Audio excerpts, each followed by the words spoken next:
Should you buy, lease, or finance your next vehicle? Hi, my name is Neil. I make YouTube videos here every Sunday for you. And actually, I was inspired this week to make this video because an accountant over in the UK by the name of Nisha, another YouTuber, had about 2.5 million views on another video in regards to car dealerships. So I thought, what better person to talk about it than someone who worked there for 12 hours every single day? When I say buy, lease, or finance a vehicle, I'm basically saying buying, meaning you pay the vehicle in full, whether you write a check for it or pay cash, the vehicle is completely paid off. When I say leasing, I mean you're basically renting the vehicle for a certain term, usually 24 to 36 months. And when I say financing, I mean that you are using a bank to have a loan to make payments, and at the end of the loan, you own the vehicle. Let's talk about some of the pros and cons between all three of them. If you buy a car, you walk in and pay cash for it, the pro is you don't have any payments on that vehicle. You have a completely paid off car and you can do whatever you want with it. You're not tied down to having to prove your credit score or show proof of income or restricted on miles and modifications. The cost of cars is so high now that rarely anyone will come in and just pay cash for vehicles now, which leads to most people either financing or leasing. The other downside to paying in cash for a vehicle is that because cars are so expensive, if you go out and pay $30, $40, $50, $60,000 cash for a car,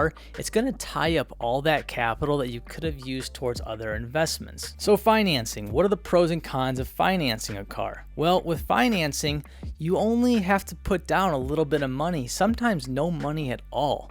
If you've got really good credit and you can prove to the banks that you're a good person to lend to, this makes getting into a car really easy. When you finance a car, you're not restricted on miles and you can also do whatever you want to that vehicle. And at the end of the loan, whether you pay it off early or ride out the entirety of that loan, the vehicle is 100% yours. The problem I see with people financing vehicles is that 9 out of 10 times, they are financing because they are simply buying things they can't afford. And I know it sounds harsh, but that's the reality of it. And when you're given the option to purchase something with money that you don't have, people take it almost every single time. And that's how dealerships make their money. They push people to want to finance and lease cars. Some of the cons to financing a vehicle is that you will pay an interest rate most times. As of right now, there's very little 0% interest rates out there. Let's talk leasing. Leasing, you're restricted with a lot of things like your mileage, what you can do to the vehicle. And if you are not the cleanest person and your vehicle does get some dents and dings,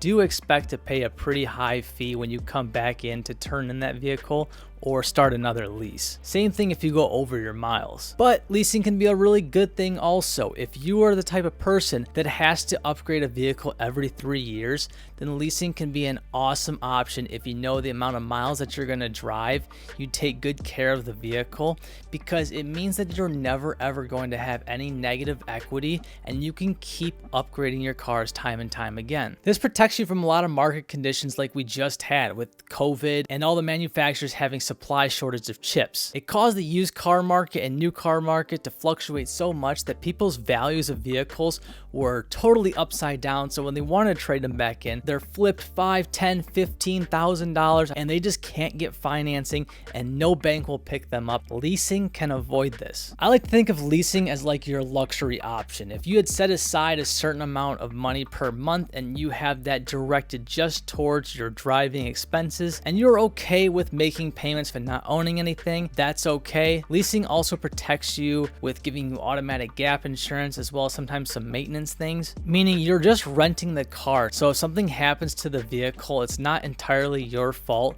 and it falls back on the manufacturer and insurance companies. The type of person that should just pay cash for the car, probably most average people. However, ironically, most average people can't just pay cash for a car. And many of the other financial geniuses out there, I do somewhat agree that paying cash is probably the best option that most people should do. The reason is cars are bad debt 95% of the time. It's just gonna hold you back from being able to build more wealth in your life, and you can live more of a stress-free life knowing that you don't have any car loans. Now, if you have to finance a car, I would not recommend it. However, this is probably what 75% of people do. You see, when you buy a car, it depreciates off the lot from day one. Now, if you have a loan, that means you're also paying interest on a depreciating asset. Basically, you're getting hit twice.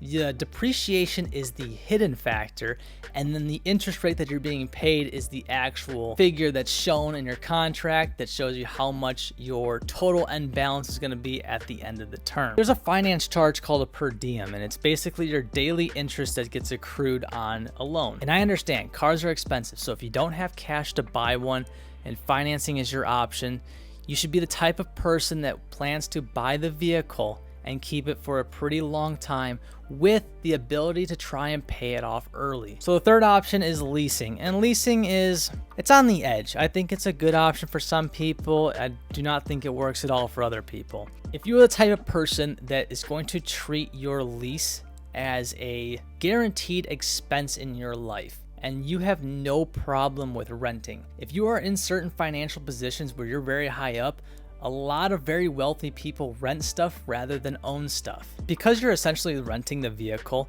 at the end of that lease, you will have no negative equity, so you can bring it right back to the dealership and walk away from that lease. If you have a consistent schedule and you are not going over your miles, and you don't have a lot of pets or kids, and you don't smoke in your vehicles, then I think leasing can be a decent option. Usually you'll have a little bit lower of payments than you would financing, assuming we're using the same amount of money down. But just know at the end of that lease, all that money that you allocated towards that vehicle is essentially worthless, because you've got two options. You can either turn in the lease, or if you do enjoy the lease, you can buy it out from the dealer.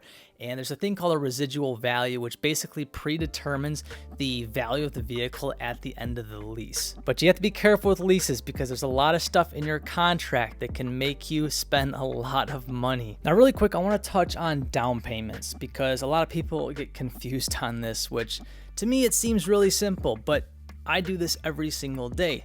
Not everyone goes out and buys a car every single day. Down payment is going to be the money that's going to go into the value of the vehicle, basically into your bottom number, okay? So you can do down payments on financing and down payments on a lease. Now, if you lease a vehicle, typically you do not want to put a lot of money down because you're renting the vehicle. It does not make sense to put money down on something that you're not going to own. The whole point of that is to just have a payment. Sometimes dealers ask you to put down the tax and title fees, but other than that, you should not be putting big down payments on leases. However, on financing, this is where down payments play a big factor because of equity. If you have a car that is $50,000 after everything, and you say, okay, I want to go ahead and buy this car with no money down. Well, I've already talked about the depreciation and the interest that's going to be paid on it. So the time that you want to go ahead and trade this back in, you have a very large loan balance. And if you do not wait a while before trading that in, you're going to have negative balance. And what people try and do is maybe their car ends up being worth $40,000, but they owe $45,000. So what they do is the dealer says, okay, we'll give you 40, we'll take the extra 5 and roll it onto your next car loan. And this stacks up and keeps going. If you have a higher interest rate, I recommend putting more money down. If you have 0% interest rate, or you're paying very, very little interest, 1, 2, 3, 4%, then you can get away with putting a little less money down. So as someone who's been doing this for a while now, and someone who's in the personal finance space, please do not walk into a dealership trying to buy a car with no money down if you do not have good credit. Yes, we may get you approved, and as much as we'd love to sell you a car, I don't want to see you back here in 2 years trying to get out of your vehicle that you're absolutely buried in. Because at the end of the day, cars are a long-term commitment, and unfortunately, most of the time, people are buying them on emotion. I hope you guys enjoyed this video. Thank you so much for watching, and I will see you next Sunday. Peace.